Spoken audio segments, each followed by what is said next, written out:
사랑하시는 프라미스 가족 여러분, 안녕하십니까? 6월 26일 새 아침을 맞았습니다. 우리 하나님 앞에 찬양하며 영광 돌리겠습니다. 오늘 함께 부르실 찬송은 164장 예수 부활했으니 입니다.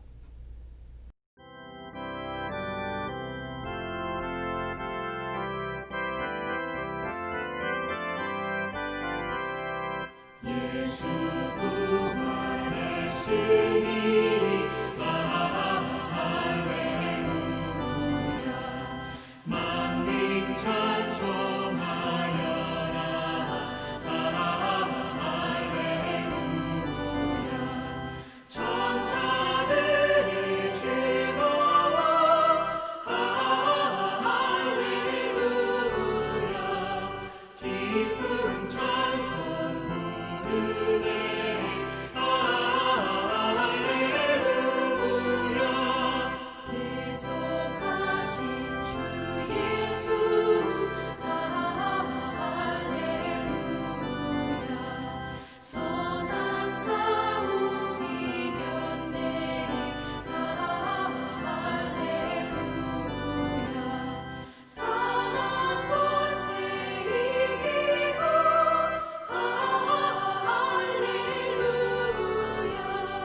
하늘 문을 여셨네 할렐루야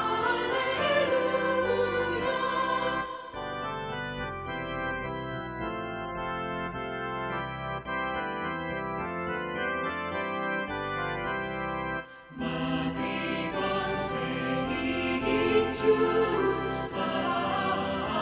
할렐루야 왕의 왕이 되셨네 할렐루야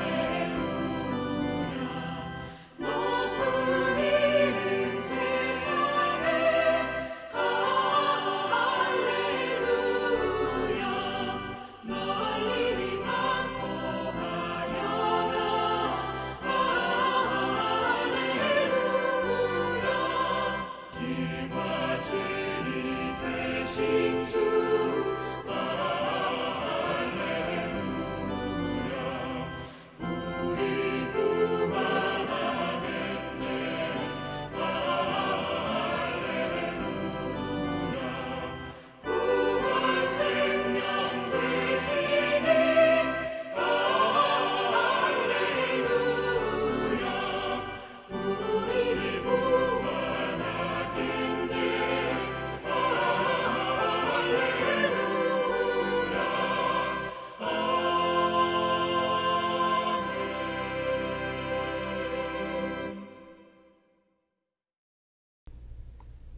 오늘 본문 말씀은 고린도전서 15장 20절부터 34절까지 말씀 되겠습니다.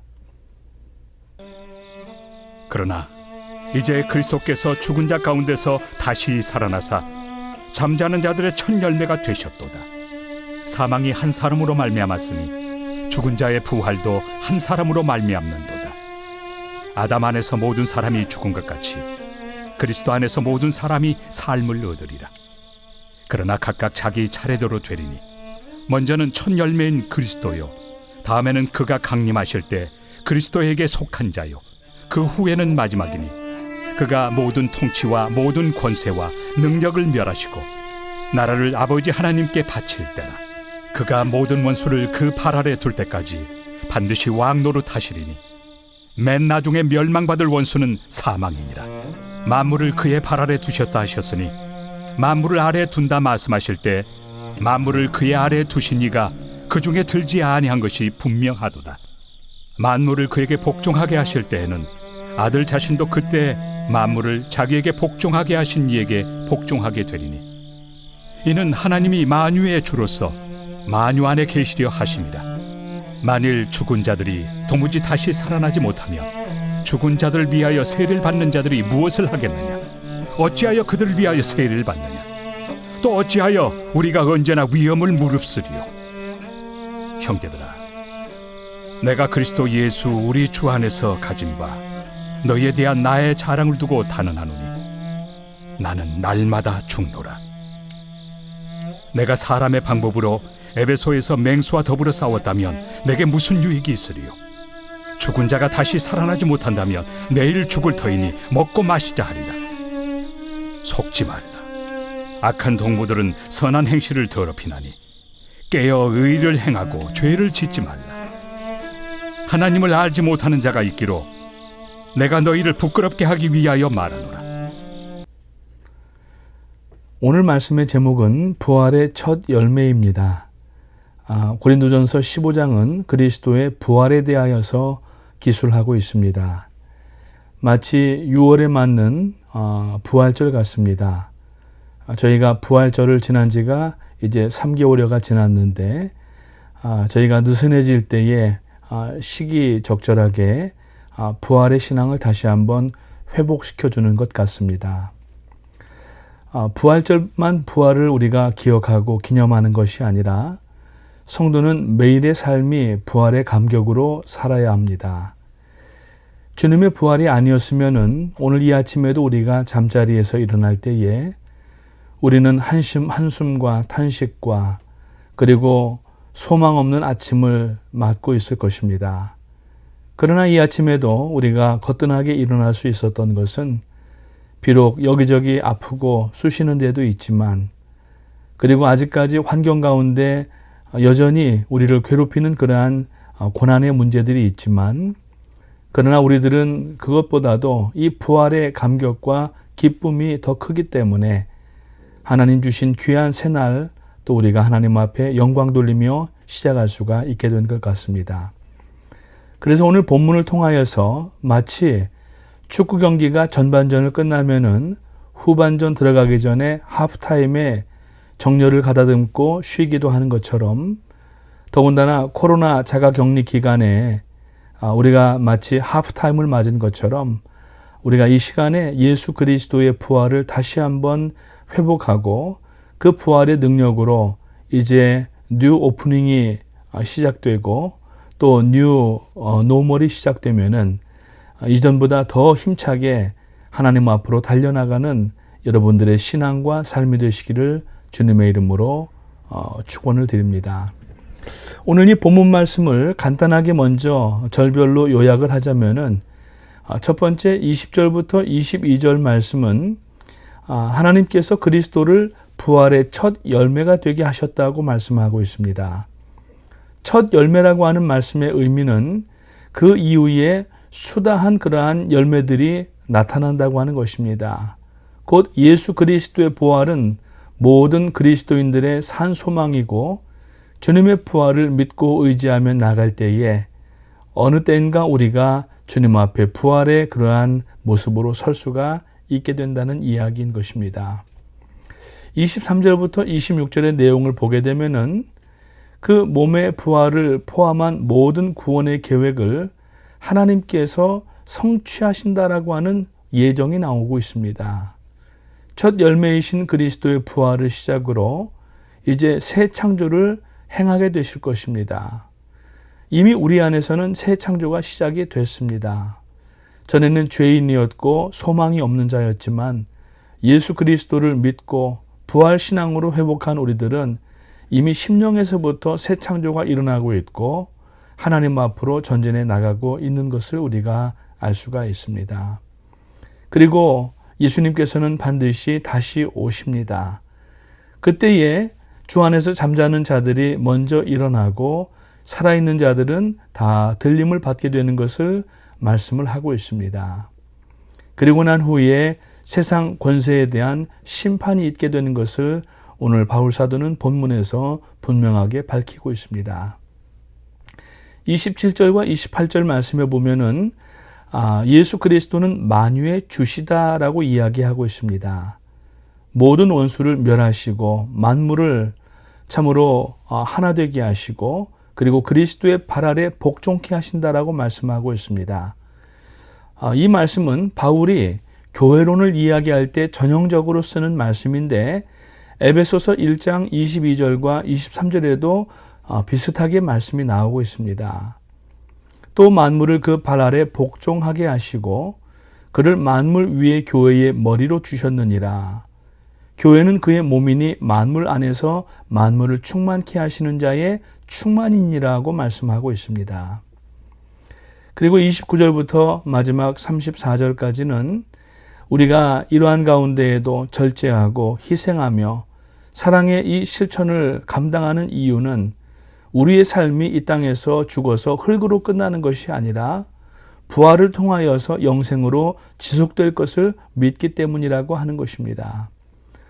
우리가 타락한 이 세상에 편승하지 않고 죄악 가운데 우리가 들어가지 않아야 되는 것은 바로 부활의 소망을 가진 성도이기 때문에 그렇다고 하는 것입니다. 이 부활이라고 하는 개념은 오직 하나님의 자녀들만이 가지는 특권입니다. 세상에 수많은 종교가 있지만은 그 종교들에는 부활이라고 하는 단어가 없습니다. 지금도 살아 계셔서 역사하시는 하나님만이 우리의 유일하신 하나님이시라는 것을 명백하게 증거하고 있다고 하는 것입니다. 이것이 바로 오늘 우리가 신앙하는 이유입니다. 본문 앞에 14절 말씀을 보면은 그리스도께서 만일 다시 살지 못하셨으면 우리 전파하는 것도 헛것이요 또 너희 믿음도 헛것이라고 말씀하고 있습니다. 그러므로 이 그리스도의 부활은 성도들의 신앙의 근간이 되고 초석이 되고 있습니다. 그러면 그리스도의 부활의 진정한 의미, 오늘 살아가는 우리가 이 부활을 어떻게 적용해야 되는가 하는 것을 한번 말씀을 나누어 보도록 하겠습니다. 첫 번째로 원래 우리는 이미 죽은 자들입니다. 율법 아래서 죽었다고 바울 사도는 로마서 3장 19절에서 분명하게 말씀하고 있습니다.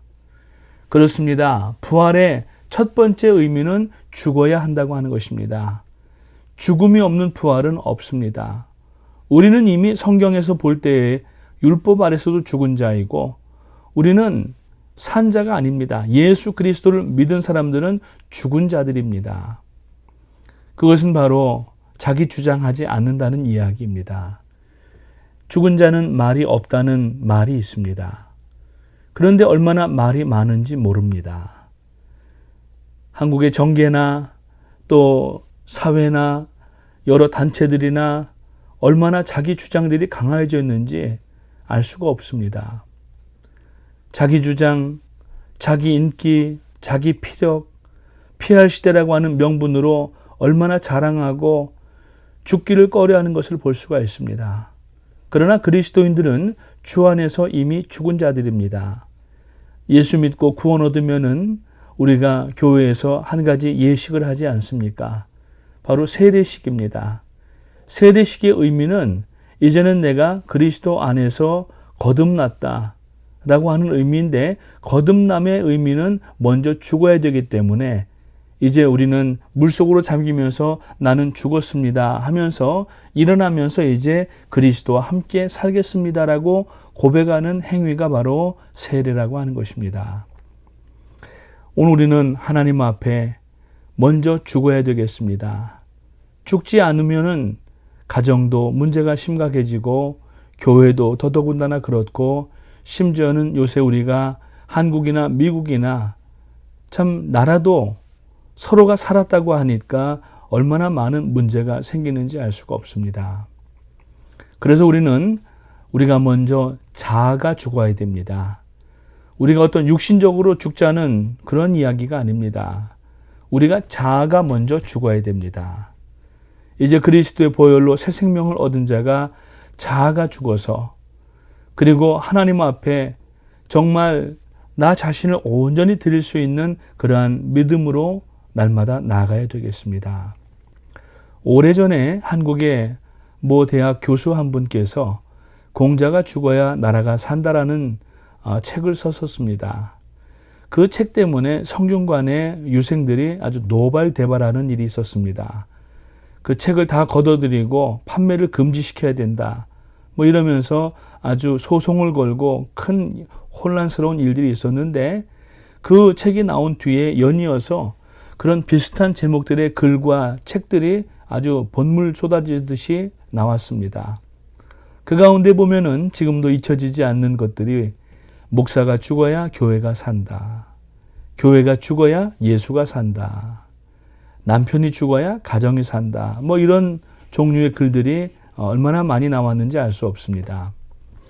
오늘 그리스도의 부활을 믿고 거듭나고 구원 얻었다면 우리는 죽어야 합니다. 자아가 죽어야 합니다. 사람들은 이야기합니다. 내 잘난 맛에 사는데 웬 참견이냐고 합니다.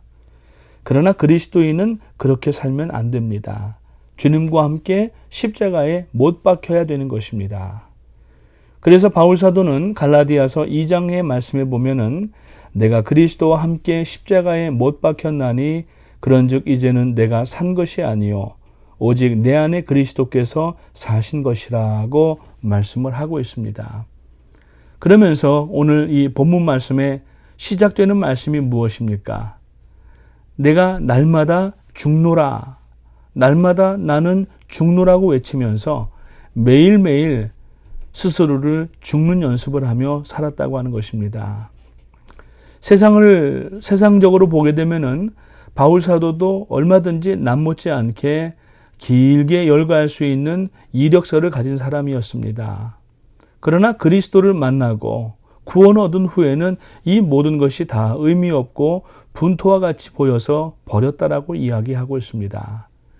그런데 오늘날 그리스도인들은 바울이 분토와 같이 버린 그것을 다시 휴지통을 우리가 뒤지면서 그것을 주우려고 얼마나 수고하는지 알 수 없습니다. 사랑하시는 성도님 여러분, 믿음이 무엇입니까? 믿음이라는 말씀은 전에는 내 생각, 내 주장대로 살았지만 이제는 나의 모든 주장과 권리를, 주권을 주님 앞에 내어 맡기는 것을 믿음이라고 이야기를 합니다. 그래서 믿음이 성장한다는 말은 어제보다 오늘, 오늘보다 내일 더 주를 의지하고 나 자신과 삶과 사역을 맡길 수 있게 된다는 것입니다. 그러면 믿음이 커져서 우리가 맡기는 것입니까? 아닙니다. 오늘 우리가 믿음이 크다는 이야기는 스스로 할 수가 없습니다. 오늘 우리는 이 믿음을 누구에게 맡겨야 됩니다. 바로 예수 그리스도께 믿음을 맡겨야 됩니다. 그래서 믿음의 소재도 내 안에 가지고 있는 것이 아니라 주님께 맡겨드리는 결단을 날마다 해야 됩니다. 벌써 십수년 전에 한국의 제3금융권에 큰 소동이 있었습니다. 이제 뭐 새마을금고라든지 뭐 무슨 상호신용금고라든지 이런 그 금융권 그 회사들이 이제 부도가 나고 또 심지어는 직원들이 그 예금주들이 예금한 그 돈들을 가지고 횡령하여서 해외로 도망가고 뭐 이런 일들이 있었습니다. 그때에 수많은 사람들이 낙심하고 좌절했습니다. 어떤 사람들은 자녀 결혼을 시키기 위하여서 자금으로 적금을 붓고 있었고 또 어떤 사람들은 노후 자금으로 쓰려고 적금으로 참 성실하게 붓고 있었는데 이자를 많이 준다고 하니까 거기다가 예금을 하였는데 결국에는 거기에 사고가 터지고 돈을 한 푼도 받지를 못하고 정말 많은 사람들이 시리에 빠지는 그러한 충격적인 사건이 있었습니다. 부실한 은행이나 재무구조가 좋지 않은 은행에는 사람들이 절대 맡기려 하지 않습니다. 예금액이 적어도 좋은 은행에 넣으면 안전하지만 아무리 많은 돈이라도 재무구조가 시원치 않고 부실한 은행에 넣으면은 언젠가는 그러한 제3금융권 파산처럼 이 돈이 휴지 조각이 되어서 다 날아가는 일이 생기게 되고 많은 것입니다. 여러분들 은행에 가시면은 미국에 사시면서 이제 은행에 가보시면은 드라이브스루라든지 아니면은 은행 안에 그 창구에 가시면은 조그만 팻말에 4글자 영어가 쓰여 있습니다. FDIC라고 하는 겁니다. Federal Deposit Insurance Corporation이라고 하는 건데 미 연방예금보험공사라는 말입니다. 그 이야기는 뭐냐면은 예금주들이 은행에다가 예금을 하는데 혹시 은행이 뭔가 잘못되어져서 부도가 나거나 은행이 문을 닫게 된다 할지라도 그 인슈런스를 가지고 있는 은행은 모든 그러한 예금 했던 돈들을 예금주에게 다 돌려줄 수 있는 인슈런스를 가지고 있다고 하는 겁니다. 오늘 우리들에게 FDIC는 누굽니까? 바로 예수 그리스도이십니다. 우리들 자신에게 믿음을 맡겨놓으면은 우리는 나태하고 상처받고 넘어지고 죄짓고 이런 일들이 허다하기 때문에 믿음을 내 안에 두면은 부도날 수밖에 없습니다. 우리들의 믿음은 주님께 맡겨야 됩니다. 주님께 맡겨드리면은 주님은 든든하시고 우리들의 산성이 되시고 방패가 되시고 요새가 되시기 때문에 우리가 넘어지려 할 때에 우리들의 손을 붙잡아 일으켜 세워주시고 아주 넘어지지 아니하도록 우리를 보호하시는 주님이신 줄 믿으시기를 바랍니다. 그래서 여러분들 인슈런스를 들어야 됩니다. 바로 예수 그리스도이신 것입니다. 그래서 믿음도 내 것이 아니라 주님이 지켜주셔야만 하는 것인데 그래서 믿음 좋다고 우리가 자랑하거나 잘난 체하면 안 되는 것입니다. 자신이 겸손하다고 생각하는 사람은 이미 겸손을 잃어버렸다는 말이 있습니다. 마찬가지로 믿음도 내 믿음이 이 정도면 됐다고 하는 순간 그 믿음은 이미 온전한 믿음이 아니라는 사실입니다.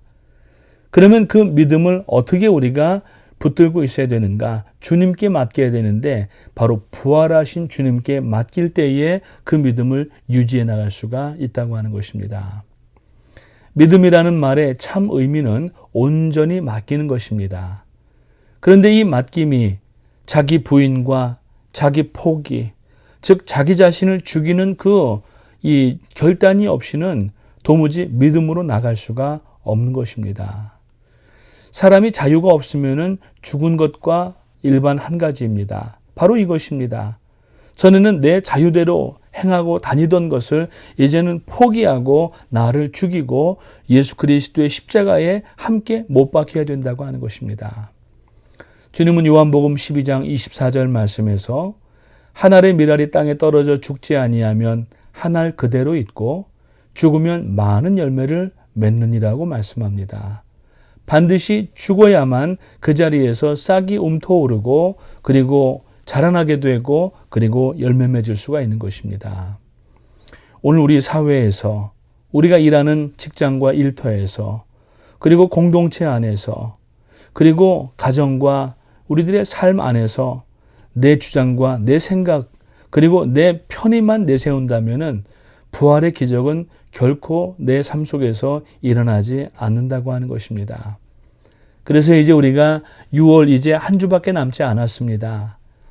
이 6월 말을 맞이하여서 이제 한 해의 후반전을 시작하는 7월을 바로 코앞에 두고 있는데 다시 한번 오늘 이 말씀을 통하여서 부활신앙을 회복하시기를 바라고 내 주장과 고집으로 행하던 내 잘 아는 독재자를 거룩한 구테타로 끌어내리시고 주님을 다시 내 마음에 내 영혼의 왕으로 모시는 놀라운 그러한 영적인 역사들이 있게 되시기를 주님의 이름으로 축복합니다. 그러면은 이제 뉴 노멀, 뉴 오프닝을 맞이하여서 많은 사람들이 두려워하고 갈팡질팡하고 좌지우지하는 이러한 시기를 지금 바로 눈앞에 두고 있는데 부활신앙을 우리가 굳건하게 붙들고 또 하나님의 임재를 상징하는 예배당을 우리가 바라보면서 지금 이 온라인의 편안함 가운데 안주할 것이 아니라 하루빨리 주님이여 예배당이 열릴 수 있도록 도와주시고 하나님 앞에 성도들이 모여서 거룩한 찬송을 부를 수 있도록 도와주시기 원합니다. 이러한 믿음으로 함께 기도하시기를 바랍니다. 예수님 마태복음 16장 24절 25절 말씀에서 하신 말씀처럼 아무든지 나를 따라오려거든 자기를 부인하고 자기 십자가를 지고 나를 좇을 것이니라. 누구든지 제 목숨을 구원하고자 하면 잃을 것이요 누구든지 나를 위하여 제 목숨을 잃으면 찾으리라고 말씀합니다. 그래서 우리가 이제 주님 오실 때 다시 부활하게 되고 들림받게 되는데 그 전제 조건은 지금 죽어야 우리가 부활에 동참할 수가 있게 된다는 사실입니다. 사랑하는 우리 프라미스 가족 여러분, 오늘도 하루 지나시면서 여러분 자아를 죽이시기 바라고 오직 예수 그리스도만 앞세우시고 주님만 높여드리는 믿음의 성도님들 되시기를 주님의 이름으로 축복합니다. 기도하겠습니다. 하나님의 은혜와 사랑을 감사합니다. 오늘도 저희들에게 귀한 하루의 창문을 열게 하시고 새벽 제단을 쌓으며 하나님의 말씀으로 시작하게 하심을 감사를 드립니다. 이제 저희들이 오늘 본문 말씀을 통하여서 부활에 대해서 다시 한번 저희들이 생각했습니다.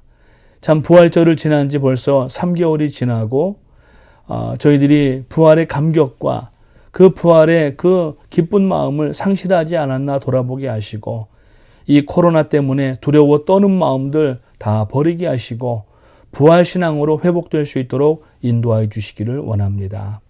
특별히 지금 교회 가운데 육체의 질고로 인하여서 하나님 앞에 눈물로 기도하는 성도님들, 가정들이 있습니다.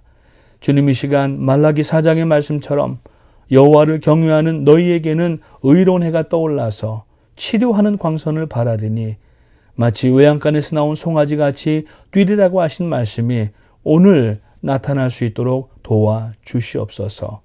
예수 그리스도의 보혈로 주님의 능력으로 아버지 하나님이여 영육이 참으로 하나님 앞에 구원받는 역사와 치료받는 역사가 오늘도 지속하여 일어날 수 있도록 도와주시기를 간구하옵고 특별히 지금 퀸즈 성전과 뉴저지 성전이 계속하여서 드라이브인 예배를 진행하고 있는데 아버지 하나 성전을 사모하는 마음을 가지고 아버지 교회 마당이라도 밟겠다는 마음으로 참여할 수 있도록 도와주시고 온라인 예배가 주는 편안함 가운데 안주하거나 거기에 저희들이 주저앉지 않게 하시고 아버지 저희들이 준비하고 또 조심하여서 하나님 앞에 나와 예배하는 그 시간들을 기다리며 저희들이 신앙생활할 수 있도록 도와주시옵소서.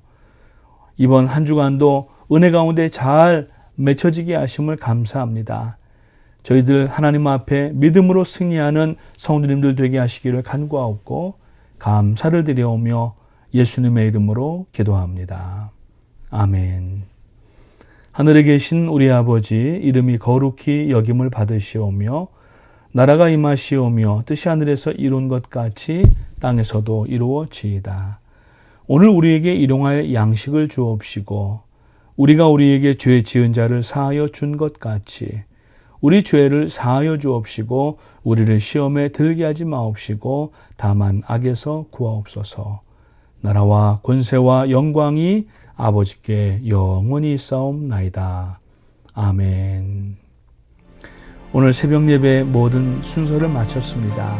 이 시간에 함께 기도하는 시간 갖기를 원합니다. 첫째로 이 코로나 기간이 이제 천천히 완화가 되고 있지만은 아직 완화가 된 것이 아닙니다. 조심하시고 건강 유의하시기 바라고 특별히 지금 건강 때문에 어려운 가운데 있는 성도님들이 계시는데 성함을 아시는 대로 불러가시면서 함께 기도하며 하나님의 기적을 체험할 수 있도록 함께 기도하시기를 바랍니다. 그리고 또 화면을 보시면서 저희가 계속 지금 진행하고 있는 그 기도 제목들로 하나님 앞에 올리도록 하겠습니다. 우리 주여 3번 힘차게 부르짖고 기도하겠습니다. 주여, 주여, 주여.